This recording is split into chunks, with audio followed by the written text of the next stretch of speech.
My name is Rick Rice, and this is a special edition of the APD Pod Squad Helene Recovery. The first of many. We're going to try and do these multiple times per week, hopefully on a daily basis. That'll be based on the availability, of course, of certain people that I would like to join me to tell their stories of the storm that we all dealt with and still are. I hesitate to use the word new normal, so I won't. That's the only time you're going to hear me say that, because nothing happening now or in the future as it relates to the events of last Friday and the arrival of Tropical Storm Helene can be considered normal in any way, shape, or form. We are, however, all dealing in some ways. There's people with power, there's people with water, there's some people that have both, and there's a lot of people that have neither. And regardless of your current status or situation, everybody has been affected or knows somebody that has been severely affected by the tropical storm that arrived and just decimated our area. We might say Asheville, but what Asheville really means to a lot of people is the entire region. So we're all doing different things. We're all in survival mode. And we're going to be talking with some key players in the coming days and weeks, because this is going to be a marathon, not a sprint. Not a huge fan of cliches, but I think everyone kind of knows that one certainly applies. As we're still hoping and praying for a water system that works, that we're told is going to be weeks, not days away, although progress is being made. And they're very hopeful that it's not going to be the rumored months that some people are hearing on the internet. I get a lot of people asking me that, and they said, "What's your prediction, Rick?" And I say, I don't have one. If the people at the water department aren't making one, why would I? Then they respond, "Well, what I've heard is," and I'm like, what you've heard is people that don't have any particular knowledge of the situation. They're just seeing and injecting their opinion. So let's just let it play out, let them do their hard work that they're doing right now, and we'll see where it goes. And then hopefully that'll play a large part in us getting back to some sort of routine. Because everyone loves routines, and right now all of our routines are disrupted. And everything we do is survival at this point, mostly. It's not about dropping the kids off at soccer practice and maybe going to meet a friend for a beer. It's about, collecting water and making sure I've got enough food. And where can I get a shower? Do I have a friend? Do I have it here? Do I need to help others because my situation is better? So everyone, I think, that's listening, at least that lives here, has been affected to the point where Helene and the aftermath is the dominant thought when you wake up, as you go through your day, and before you go to sleep. So you might be asking yourself right about now, what is the point of this podcast? Hopefully to share information first and foremost, but also to tell stories and to stay connected with the community. And I'm going to be asking a lot of the key players involved right now in the recovery efforts to join me, and I hope they do, so you can hear directly from them what they have experienced and what they're doing right now to help the Asheville area get back on its feet. I'm pleased to have as my first guest the Deputy Chief for the Asheville Police Department, Sean Aardema. Thanks for joining me, Sean. Thanks for having me. We're hoping to do these with many people in leadership, both at the Asheville Police Department, hopefully with the city, and some others that can provide a picture through many different lenses of what happened and where we are now and where we're going to be in the near future. It affected different people differently, but it affected everybody in some way. Mm-hmm. From the Deputy Chief of the Asheville Police Department angle to a father and family man angle, you've got a house, you've got a situation, and we've got work to do here. Yeah. And I think sometimes some people kind of, they look at the uniform, not just police maybe, but other, departmental people that are doing things in charge, and they just want things to happen. And they kind of forget these people have lives as well. Mm-hmm. So from a personal point of view, how did you prepare for the storm? And then what happened to you and then in the immediate aftermath? Yeah.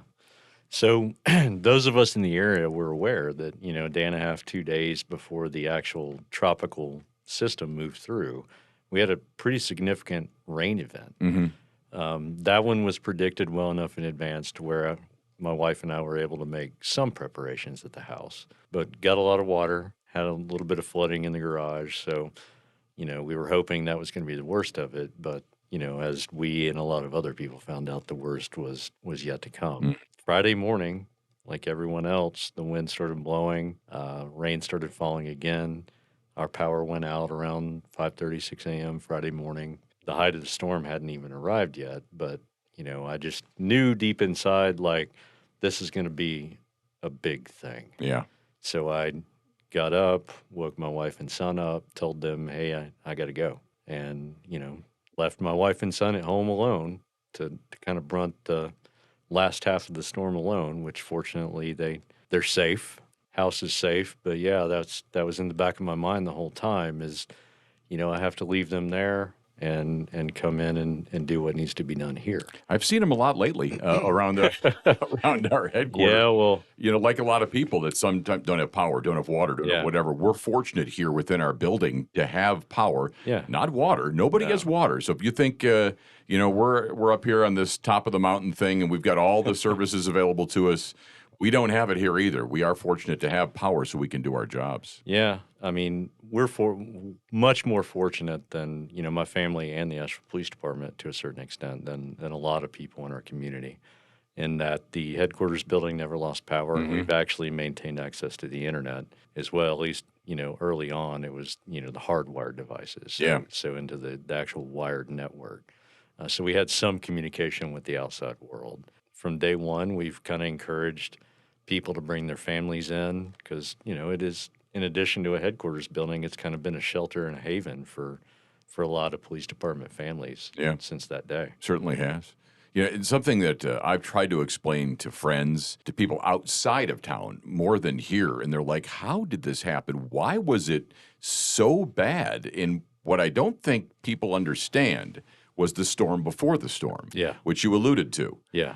So we had a separate, yet from my understanding, semi-related system that dumped anywhere between 6 and 10 inches of rain in the area over 2 days in the days leading up to Friday, which was the arrival of Tropical Storm Helene. Hurricane, of course, strength when it arrived in Florida, tropical storm strength here, but with hurricane winds. There was peak winds that had been reported up to 80 to 100 miles an hour, which is a hurricane. Well, I think, too, the important thing to note about that is the way that the river systems come into Asheville. You have both the Swannanoa River and the French Broad River, which have a confluence just west of Biltmore. They come together there. The French Broad flows north from the Henderson, Transylvania County area, and the Swannanoa flows west from the eastern part of Buncombe County. And one thing that I think some people often forget or maybe didn't know to begin with is the Swannanoa area and the area above Swannanoa is a watershed,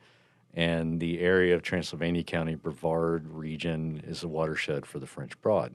So those areas tend to get a ton of rain. So they got a lot more rain in that preceding event that you were talking about. And that's why you don't see river crests, like the top level of flooding, until sometimes up to 24 hours after the rain event. Right. The water is still moving from where it's coming from. So the rain may have moved out, and it may be 12 hours later that the flood actually comes. So when you kind of do the math on that, we had that huge rain event a day and a half-ish before the tropical system came through. And so the river was either just starting to crest or the crest was ebbing slightly, and then wham, we get hit with the actual tropical system. Yeah, there was, because of all the rain we had before, there was nowhere for the water to go. It was fully saturated. It was a wet sponge, and that also means the trees, the root systems don't have anything to grab hold of because the system, the ground is so wet already. Let's talk about some of the things that you have seen and I have seen. We've, of course, encouraged people to not leave home if they don't have to, to preserve, of course, resources like gas and things of that nature, and to stay off the road so first responders can do their job and the utility workers can do their job and all those people can do their job, which is also why there's a curfew. But, of course, as part of your job, you're out and about, leading your men, seeing things. As part of mine, coming and going to here and some other places helping as well, I've seen some things. So what are some of the, I guess, the most shocking, glaring things that you have seen in your in this week or 12 days since it's occurred? Well, kind of that same area. So from Tunnel Road near the Swannanoa exit in East Asheville, all along the kind of basin, for lack of a better term, of the Swannanoa River, west into Biltmore, and then the French Broad up through Riverside. It's a level of destruction that I've never actually seen. This past July was my 25th year here. I was boots on the ground working barricades in 2004 when we had the series of floods Ivan and in Francis Biltmore, crisscrossed. Yeah. in Biltmore Village. Hmm. And that, I thought that was the worst thing I'd ever seen, but it doesn't hold a candle to this. No, it doesn't. I've tried to tell people whatever it is you're seeing on TV is just a tip of the iceberg. Yeah. The infrastructure damage down there alone, the word I've been using a lot is apocalyptic. That's fair. You know, the loss of life, we're still trying to wrap our heads around. We've got crews out there pretty much 24/7. Our own crews from the Asheville Fire Department. We have an entire search and rescue team that came in from Los Angeles County, California. Wow. We have another search and rescue team from Fayetteville, North Carolina that's been assisting, and another search and rescue team from the state of New Jersey that's been out there assisting. And we've been out there pretty much 24/7. Yeah, the support we've received that I've seen, I've met officers from all across the state, all across the country, has been just tremendous. Yeah. And to the point where people are wondering, what are they doing here specifically?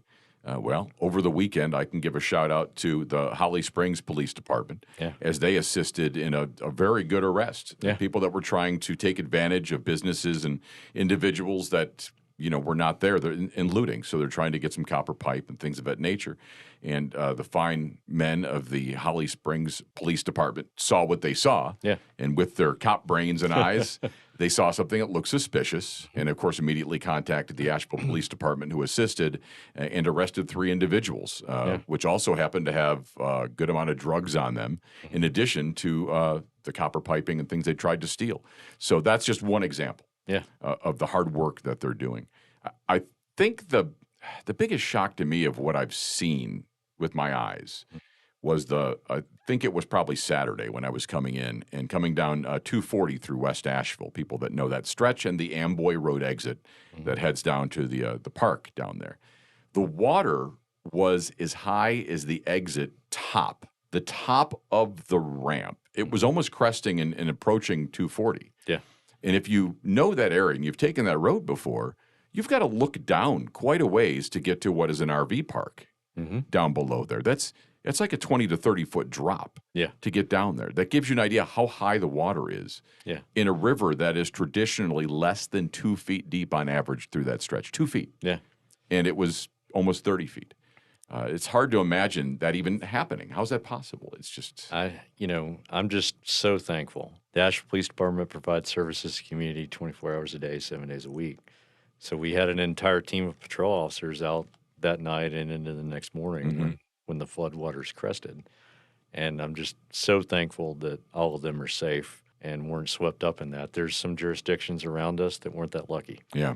We ended up losing an officer. Was it Madison County? Madison County. And I believe Macon lost a detention officer as well. There was another in Macon County. And I believe there's been some fire personnel in the area as well. I know of one specifically in the Fairview community that lost his life trying to do a rescue from the floodwaters. It's been very rejuvenating, I guess, and it gives one hope when you have seen the acts of kindness, not just from law enforcement, but individuals as well in the aftermath of that, too. It's obviously your job, but I firmly believe that the officers, if they weren't officers, they would do it anyway. Yeah. I think it's just in their nature. So give me a brief look inside your day let's say Saturday. So the day after the storm, yourself and leadership, how did you react? Yeah, so, the City of Asheville, we've been training just as an organization for, a couple of years. And that includes, membership of City Hall and things like that. Now, to back up a little bit, us and the fire department, we've been trained in the incident command system essentially since it was initiated after 9/11. It's gone through development and, lessons learned and things like that along the way. It gets tweaked. But we were, the fire department probably more so than us, but we were pretty familiar with incident command and emergency management and those kind of things. But the city took the steps, in the last couple of years and realized, this isn't just a police and fire thing. There are other people at the table. Like, for example, in this latest incident, the water department plays a huge component in the emergency management of this latest disaster. But public works, the street department, sanitation, everyone has a seat at the table. And we've been training for that for the last couple of years, just as an organization as a whole. So pretty early on, because of that, in the design of the new fire station on Broadway Street, an incorporation in that was an emergency operations center for the city, which we're extremely fortunate to have because Saturday, the EOC opened. And it's been running 24/7 since then. We have a seat in there, but so does essentially every other city department to make decisions for what's best for the city and things like that. So don't know the exact time on Saturday that it started, but I know that it was activated on Saturday, and we have had a presence there ever since. Yeah, but you want to throw some acronyms out. I know the APD was at the EOC, as the ICS was in effect in the JIC. So so cops love their acronyms, but in this case, This is the federal government. Yeah, this is the federal government, and this is their initial response after 9/11, realizing we needed a system where people talk to each other. Yeah. And that is, for people that are unfamiliar, the ICS, the Incident Command System. And so under that system, it's like one of those the flow charts of sorts. Yeah. It tells you who goes where, and you instantly don't have to say, okay, we got to figure something out. You just need to plot people in. Yeah. So I think a lot of people on the outside have thought the response has been a little bit scrambled, but it's only because I think of the sheer amount of damage that it appears that way. There are people that instantly jumped into action and went right to work. Yeah, those first couple of days, I mean, for the most part, I think police and fire especially, we were essentially in survival mode. We were literally out there saving lives. And, you know, at the same time, trying to check on each other, make sure all of our employees were okay, get them whatever information or materials or evacuation in some cases that they needed to ensure our employees were safe, down to we need to feed people. We need to feed our people. We expect them to be here and serve their community. The least we can do is get them something to eat. So, you know, even down to the logistics of that is something we hit the ground running with Friday night into Saturday morning, is how are we going to get people fed? You know, because there's no power anywhere. There were a lot of, you know, most, if not all, grocery stores didn't have power. Some of them were just completely destroyed. You know, it was very clear to us early on that this wasn't going to be a 1 to 2 day event and that everything was going to go back to normal. So we in leadership roles had to look and say, you know, where do we want to be 5-7 days from now? You know, we've got to get through these initial first few days because we knew eventually resources in the form of material support and as well as human support, police officers, whatnot, would be coming into the area, but we knew it was going to be a few days before that happened. So we did what we had to do to, frankly, survive those first few days. You know, now would be a good time to just throw a couple of shout outs out there because without knowing, restaurants and other businesses and individuals in the community kind of knew that we would need some of that, like the things like the food. So while we're trying to gather things and just figure things out, I was here when trucks would pull up with here's 100 meals for your officers. And that happened on multiple occasions. Yeah. I know places, I'm certainly going to miss a whole lot of them, but I know for a fact 𝐀𝐏𝐃 𝐏𝐿𝐿, was it 𝐀𝐏𝐃? No, which pizzeria was Del it? Vecchio's. Del Vecchio's. Yeah. Del Vecchio's Pizza just dropped off a ton of pizza. Yeah. I know that Carrabba's brought by a whole bunch of meals and many, many, many more. Oh, yeah. So we don't want to certainly, those are the ones I witnessed. We have a staff member keeping track of that. So we're definitely going to recognize everyone officially at some point. But yeah, the community rallied around us as we were trying to support them. Yeah. And so we're going to talk a little bit more in the coming days. Obviously, there's a lot to talk about, but I want to thank you for at least getting this conversation started. We're going to be having many more of these in the days to come. There's a lot of places that people can gather right now. The basic information as the power comes back online and things of that nature. They don't need me to rattle off a long list of websites and places they can go to get potable, or is it potable water? We don't know. I guess it depends on who you asked. I know I heard a medical doctor the other day say potable, but then I heard some other scientists say potable, so I'm still not entirely sure. And there's a meme right now on the internet, speaking of pronunciations, that just, all it is an, oh, by the way, while you're here, it's not Appalachia. No, that's correct. It is Appalachian or Appalachia. But but here's the funny part. Growing up near that particular range in New York, we pronounced it differently. So Well, I mean, New York's different. yeah, we're just wrong. Is it wrong the word you were looking for? Is that the? I was trying to be diplomatic. But I attended Appalachian State University, Yeah, so it's true. I know the proper pronunciation. But the people in West Virginia would call it the Appalachians. But I don't know. I mean, I'm old enough to remember when App State and Marshall were big rivals. Yeah. So I don't really care what people in West Virginia want to Fair say. enough. Fair enough. All right, we've figured some things out here today. Yeah. And we'll be talking more with Deputy Chief Sean Aardema here in the future. The first of many of the Tropical Storm Helene recovery podcasts on the APD Pod Squad.